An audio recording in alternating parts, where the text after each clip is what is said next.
Welcome to Ajima Spoken English and Smart Classes. Learn English swiftly. I'm Madhvi, I'm Marisa.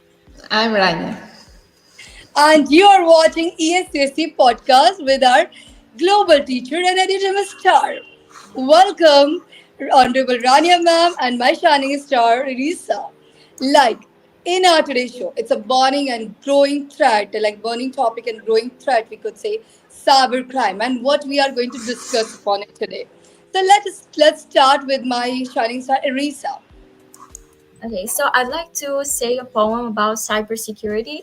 So, cybersecurity, the shield of digital age, protecting us from threats that lurk and engage.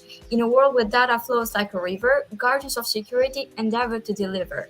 In the realm of technology where connections abound, cyber warriors stand their ground. They safeguard networks both large and small, defending against dangers that could befall.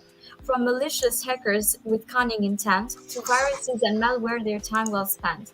They fortify firewalls, build strong defenses, battling cyber threats with restless senses. They encrypt data, keeping it secure, shielding it from prying eyes, that's for sure. With passwords, authentication, and encryption keys, they strive to protect our digital destinies. Phishing attempts like deceptive waves, they combat with awarenesses, making us brave, educating users on the tricks of the trade, empowering them to be vigilant, unswayed. In the realm of cyber where shadows reside, cybersecurity warriors remain by our side. They patch vulnerabilities, close Lufa's light, ensuring our systems stay safe day and night. But the battle is ongoing, ever evolving. As new threats emerge, they're problem solving. Skills are put to the test, innovation their guide. To stay one step ahead, they must confide. So let us appreciate these unsung heroes. Their dedication to protect always zeros. Yeah, on the risk that could compromise the digital work we've always come to prize. Cybersecurity, the shield and the sword, defending us from dangers untoward. With their expertise, our trust is won, keeping our online lives from coming undone. Magnificent, Risa. Means, see, you know what? This is the poem which has actually told us about whole cybersecurity. But moreover, it's not a poem. I won't give it the name of poem even. It was sounding like a rap. I'm a part time of a rapper. Rania ma'am might be knowing it. I keep rapping in many of the webinars too. So it is completely sounding it, and I should believe that you should go and take a beat and learn it this one, and absolutely you should rap it because your rap is going to you know it will overcome from everyone from the street and give a great awareness, and this is what we are here for today. We are having honorable Rania ma'am here, so she is going to get it discussed with us and let us know more upon cybersecurity. Over to you, respected excellency. Well, greetings from me too. It was an amazing poem. Many congratulations, Teresa.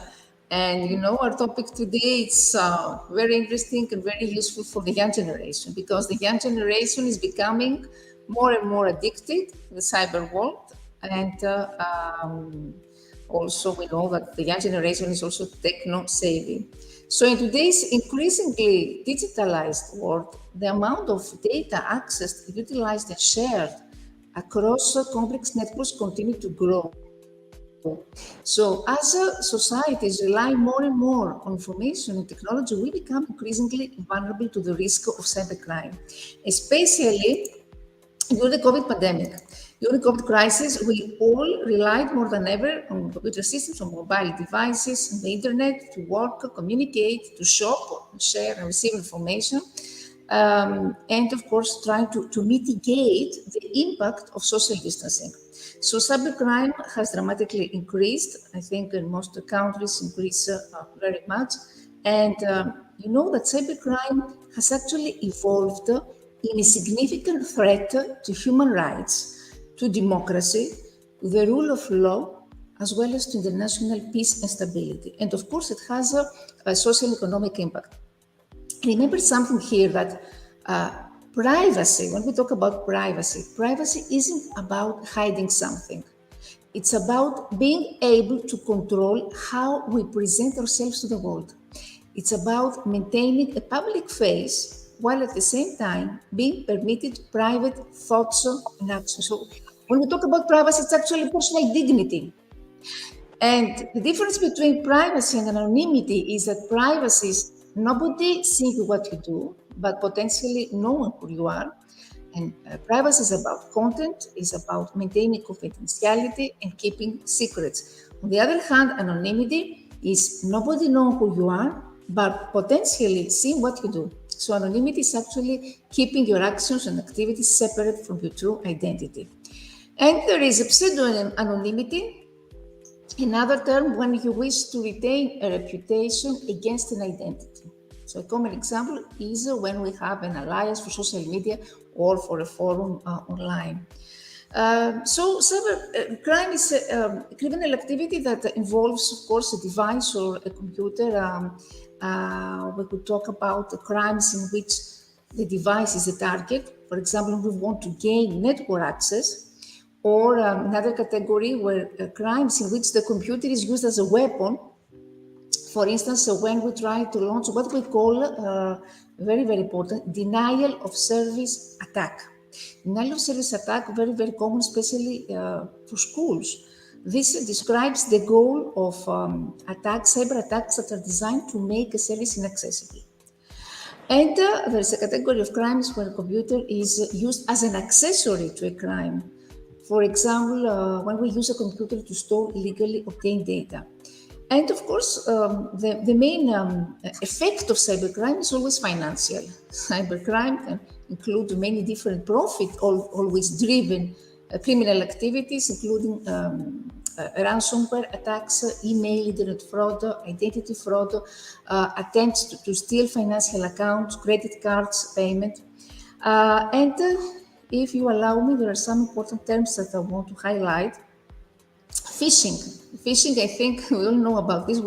More or less, we are victims of this. I have become many times victim of phishing scam. Is when criminals use scam emails, text messages, or phone calls to trick the victims. The aim is often to make you visit a website which may download a virus onto your computer or steal bank details or other personal information. And another interesting term when we talk about the English language is what we call website spoofing. Website spoofing is a scam where cyber criminals create a website that closely resembles a trusted brand. And we all know also, but malware, it is used against the government or corporate websites to gather sensitive information and operation in general. Ransomware, Internet of Things hacking, cyber extortion, cryptojacking, identity theft, all these are the threats that nowadays actually cybercrime has become a plague in our society. And especially for schools, as I said before, denial of service attack is an attack very common to schools. And why is that? Why schools are vulnerable? There are many reasons, because first of all, they hold vulnerable and interesting data on school systems, such as parental financial information, employment details, home address. They have limited budgets to protect the critical infrastructure. There is always a lack of training and awareness of the staff, and of course the legacy of IT systems, which are usually outdated. Based on that, you can understand that cybersecurity awareness training is important, because it can teach especially students how they can protect themselves from cyber attacks. Students should learn about phishing scams, malware, and all these threats. Here in the Greek ministry where I'm working, I'm now in the Greek ministry, I'm organizing for 12 years a seminar, workshop for schools of primary and secondary education who come in the ministry installation and they receive a training about all these threats in cybersecurity. I am really shocked and amazed, because students describe so many experiences in the cyber world, including cyberbullying, including many cases of cyber events and many other social phenomena that students needed to express when need to share when they come here in the ministry. Absolutely, ma'am. It has become an increasingly, I think, concern issue which should be known to everyone now. And it's a huge criminal activity which but we are not even understanding because nowadays we don't have cash. Like, I don't have much cash in my bag, but absolutely over here, I might not be having my album, but all the social media is carrying it. So it's like targeting individual organization, technology, the VM, and range of malicious activities. As you said, including hacking, identifying hacks, phishing scams, and malware. Cyber, I think that about this, I got to know a very first time. Elisa, what do you think? Would you like to? Uh, I also like to add something about this topic. I have to say that individuals and organizations should use strong and secure passwords to protect their accounts. They should avoid using personal information such as birth dates and names to create passwords, as hackers can get them easily. Instead, they should use a combination of uppercase and lowercase letters, numbers, and special characters. It is also essential to change passwords frequently, ideally every 3 months. So, in conclusion, cybersecurity is essential in our interconnected world, and organizations and individuals should take proactive measures to protect themselves from cyber threats. Wow.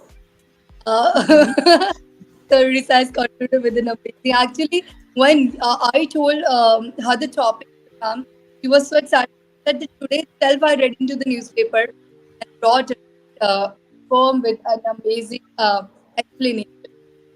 Yes, ma'am. Like if I could say that it continues all the technology in advance as we have constant, still we have a constant challenge requiring strong cyber robust, I think, legislation and increased public awareness to protect against ever evolving threats.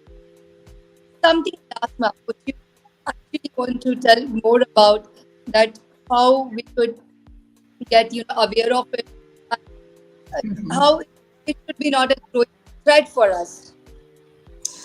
Yes, I fully agree with Risa about all these tips that she gave us.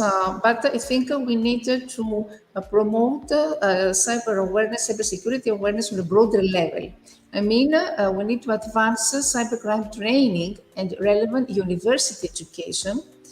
This happens in Greece. In Greece, for instance, we have created the Greek Center for Cybercrime, and we try to improve research in focused areas of cybercrime and cyber attacks. And very important, collaborate with similar centers so in order to maximize the uptake of the results. So we need a set of university courses which could be developed, which will improve the cybercrime understanding for the new generation, and at the same time, a set of short-term but highly focused training courses that targeted exactly this phenomenon.